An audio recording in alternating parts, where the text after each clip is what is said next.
Our next speaker is a very special man. Jack Roeser is the owner and the founder of Auto Engineering, championnews.net. And Jack has done so much for so many over the years. And I know we're so grateful for all that he does. So if you would please welcome Jack Roeser.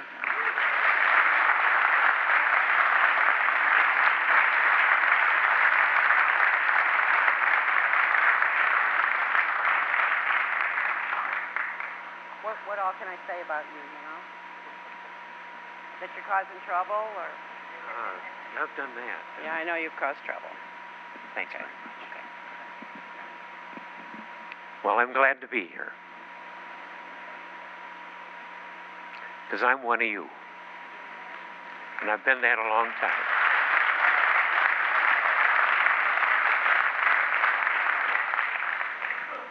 Fourscore, 7 years. I was born to my little Irish mother. Into a great country. But, you know, people have listened to my radio program on Sunday mornings, and they like it when I do a rant, because, you know, there's so much lacking in our politicians, and so many of the people, would-be people in politics. Don't they get it? That we're living in the most broke state and the most crooked state in the whole union? I mean, isn't that something to be upset about?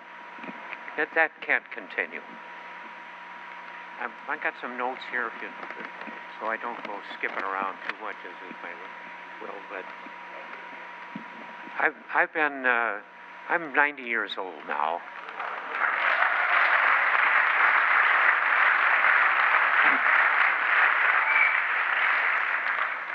And the trouble is that my memory goes back to a previous time in our country when the communists attempted to take it over. Communism is just a Russian name for socialism, and that is the evil thing that's come upon us. And they were trying to spread their brand of socialism over this country way back in the 50s and 60s. And I thought, I walked a precinct for Goldwater back then in Niles, a Democratic precinct. And the first guy I met on the driveway, I said, "I'm with the Volunteers for Goldwater," to him, and he said, "I ought to throw you down the blinking driveway." And, well, that didn't last very long, and I got 60% of that precinct, mostly Democrats, to actually vote for Goldwater. And I thought it was easy. And you're all here are so full of your conviction and your energy, and it's wonderful.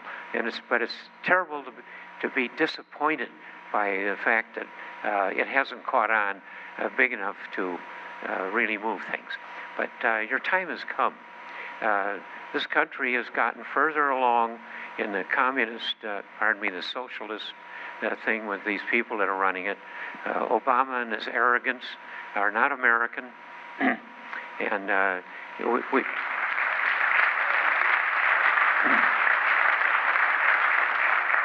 things have been turned upside down or sideways or something. But the trouble is, our founders gave us a country that was run by a little government, and you are all big people. But we've got people in charge now that are all for big government, and they want to make little people out of us. And we can't let them do that.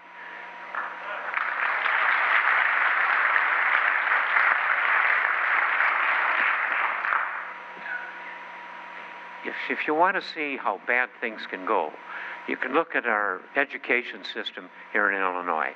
I hate to use the word education because they just don't do well. I've hired a lot of people. The company I started in 1961 with just $5,000, and I never borrowed. It's got 500 employees now. And we're hiring these days. You know what? We're having trouble finding people we can hire. And why? Because we have the temerity to ask people to pass a 6th grade arithmetic test. We give them twice the time. only half of them can do it. And we're rejecting so many people. It's just a shame.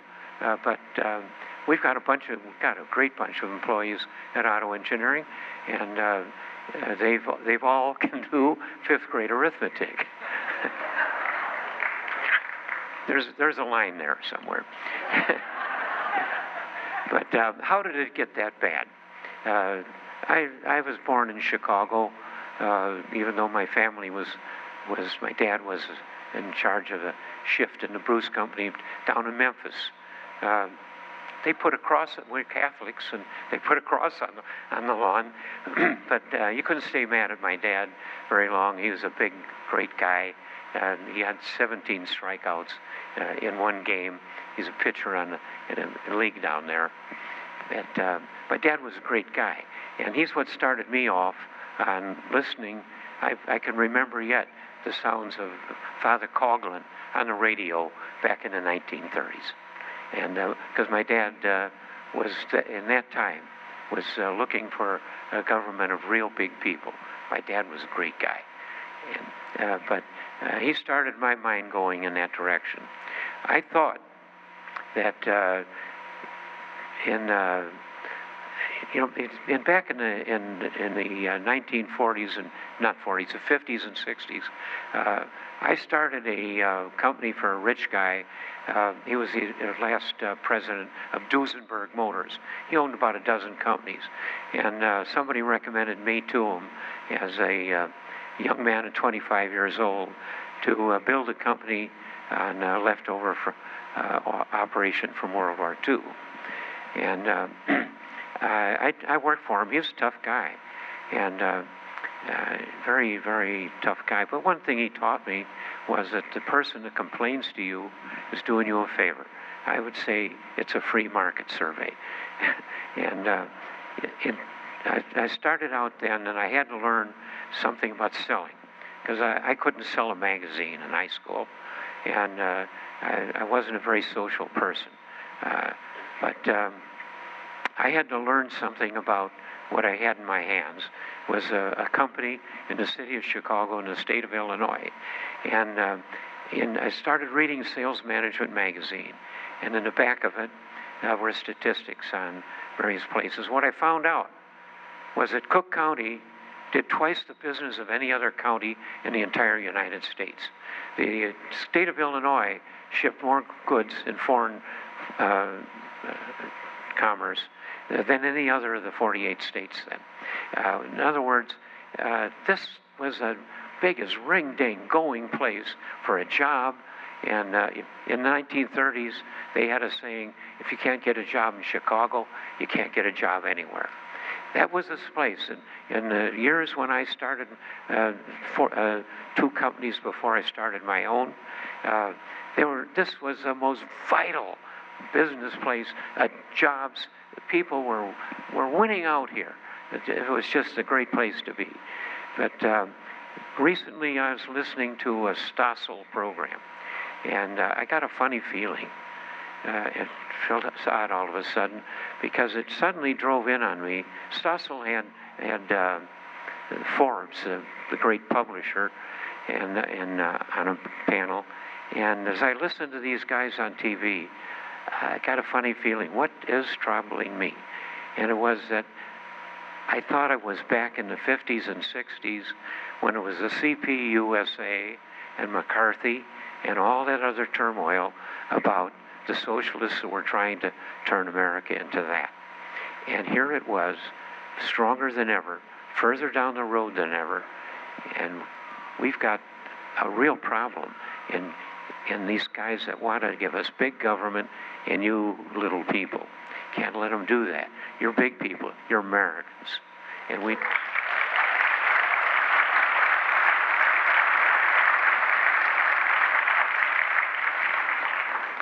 Let me tell you how bad the school system is.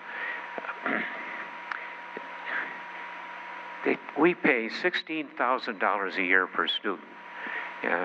If you put that much money into a classroom of say average 20 size through 23 kids, you'd come out with about $400,000 a year to teach school something. If you put an ordinary American entrepreneur in charge of the job of teaching those kids, you could still pay them an average $70,000 a year, because that's what teachers are paid. This is not a panegyric against teachers. It's a statement about the stinking teachers union that's wrecking the whole thing for everybody.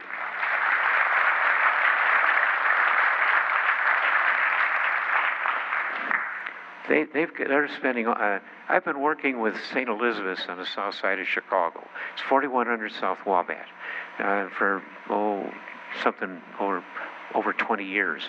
It's not that I'm teaching them anything. They know what they're doing. They're in one of the toughest neighborhoods in the city. They're all black kids from that really need a hand up. The cost of getting an education in St. Elizabeth's is $4,500. In Chicago, it's $16,000. And you get a good education in St. Elizabeth's, and you get a crappy one in Chicago. I know. I went to three grammar schools in Chicago myself. Luckily, one of them was a Catholic school, and they really taught me some things. I've gone to 3 high schools around. I'm a rich guy today, but my family wasn't. We rented usually the top floor in a 6 flat because we came through tough times. When Obama said that we needed to have a federal system of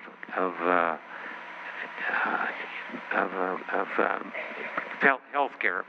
When he said we needed to do that because there were so many people that couldn't get health care, I sat down and I wrote down a list of 18 different ways you could get health care. And it starts out with your family. I damn near died back in '33.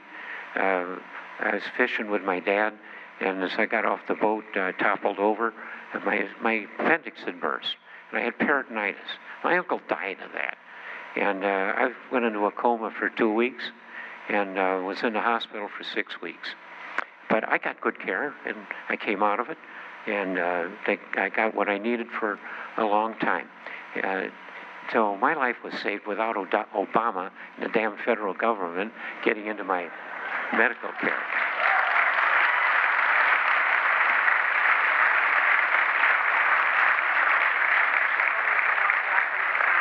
Okay.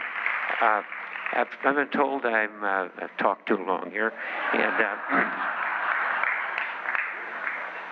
I'm going to just leave you with a couple of thoughts. Number one, the Central Committee of the Republican Party is worthless. Worthless.